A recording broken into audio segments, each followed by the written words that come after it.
Hoje vamos falar sobre o personagem A Casa. Você considera ele um personagem forte ou fraco? Aqui vamos olhar pelo ponto de vista psicanalítico, revelando algumas questões que talvez você não tenha pensado. Se você não me conhece, eu sou o Cassiano, psicólogo, psicanalista, e sejam bem-vindos ao canal do Cinema. Quando a Casa está lutando contra Tanjiro e Tomioka, ele diz: eu vou aniquilar esse sujeito frágil que eu tanto odeio. E desfere o ataque em si, ou seja, ele chegou à conclusão de que ele é fraco.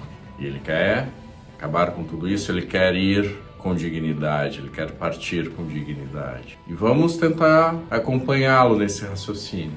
Como que ele chegou a essa conclusão de que é uma pessoa fraca? Ou um ser fraco. Aliás, o que é ser forte para você? A Casa, nas suas aparições, ele sempre mencionava os fracos, ele destilava o ódio para as pessoas que ele julgava fracas. E agora começamos a entender de onde isso vem. Vemos um pouco a sua história, e ele fala novamente sobre isso quando está frente a frente com Tanjiro.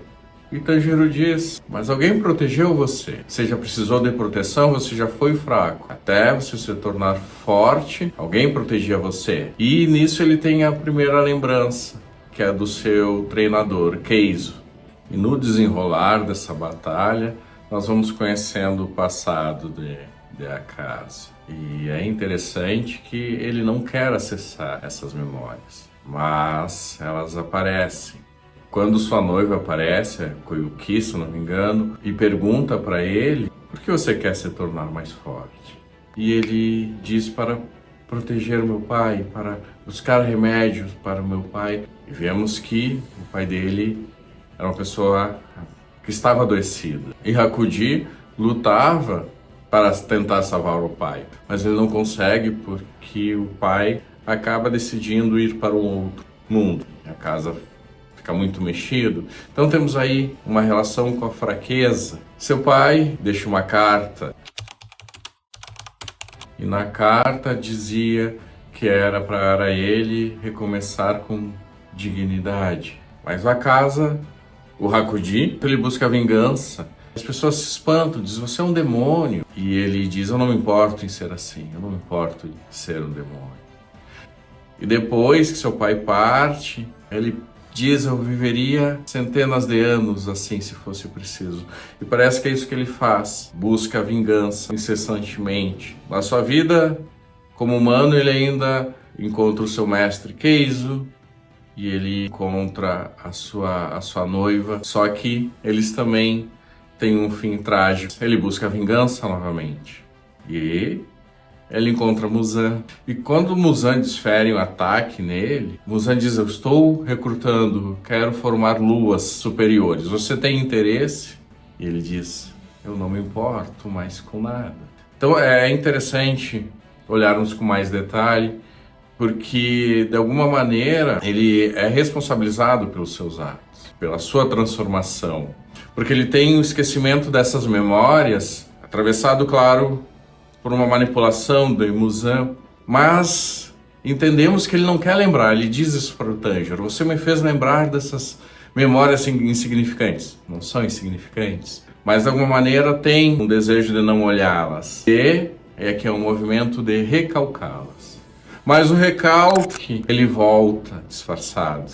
Ele volta pela via dos sintomas, e A Casa, ele percebe isso. Ele diz: eu mato com mãos que deveriam proteger. Então ele vai se dando por conta, através dessas memórias, que o fraco foi ele.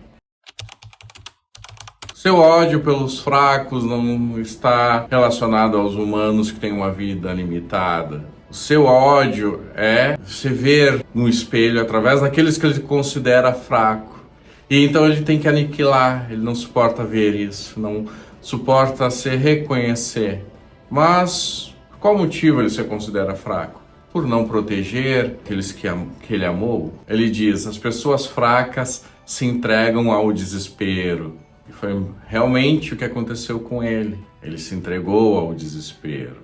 E Freud dizia: rejeitamos no outro aquilo que não suportamos ver em nós. Ou seja, eu me identifico e rejeito. Foi isso que a casa fez. Se identificou com os fracos e tentou a todo custo rejeitar isso, buscando uma eterna vingança que nunca teria fim. Como se de alguma maneira pudesse salvar quem ele perdeu. O seu ódio aos fracos era o ódio a um eu vulnerável. E parece que ele se dá conta que não aceitou o luto, que não aceitou a sua derrota para o Muzan. Ali naquele momento ele poderia ter rejeitado, poderia ter acabado ali.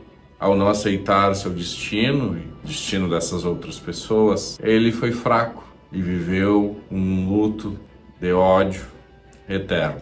Parece que essa foi a maior fraqueza.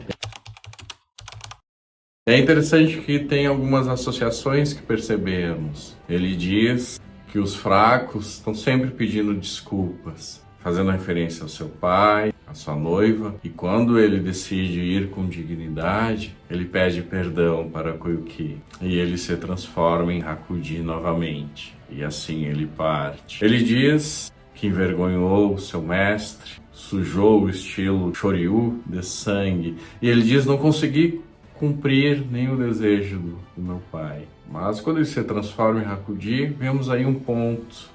Ele volta a ser humano, ele volta a aceitar o luto e ele volta a encarar o seu destino com dignidade. Ele disse que não cumpriu o último desejo de seu pai, mas quando ele viveu no dojo, cuidando daquela que veio a ser sua noiva, treinando com seu mestre, durante 3 anos ele teve a vida que seu pai desejou para ele.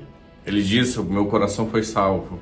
E é claro que isso trouxe muita esperança de uma vida digna, mesmo depois daquelas marcas no corpo. Acontece que isso foi tirado dele de uma forma muito bruta. Isso o aniquilou mentalmente. Um personagem muito complexo. Alguns podem odiar, outros não. Agora é um personagem que nos faz pensar muito. Ele cometeu tudo que cometeu. Usou as mãos de uma forma que ele, quando humano, não faria. E ele lutou contra Rengoku, derrotou esse personagem tão querido. Por mais que tenha manipulação de Muzan, o filme deixa claro que é assim, um pouco de manipulação, ou muito, eu não vi tanto assim, eu vi mais o recalque, ele forçando para esquecer essas lembranças, ele revela isso para Tanjiro. Mas quando ele não consegue, ele recupera a humanidade, ele entende que foi fraco, parte com dignidade.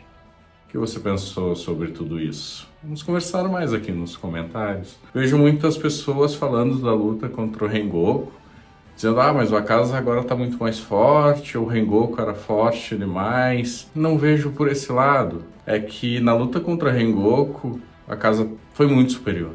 Ele estava realmente encantado pelo espírito de luta de Rengoku, convidando: vem pro meu time, vire um Oni. Vamos treinar juntos durante toda a eternidade. Deixa os fracos para lá. E claro, o Rengoku usa todas as forças, tudo que tem, para tentar imobilizar e contando com o sol. E ali sim a casa sai com medo, sai desesperado por conta do sol, não pelo Rengoku ou qualquer outra pessoa que estava ali. Enfim, o que você pensa sobre isso? Eu vi muitos debates na internet. E sobre o recalque, sobre o identificar e rejeitar, para nós humanos também é muito difícil. Aquilo que recalcamos volta, aquilo que rejeitamos é ruim quando identificamos no outro. E quando tratamos essas questões, isso é realmente muito libertador. E talvez por isso a casa nos toca de uma forma tão profunda.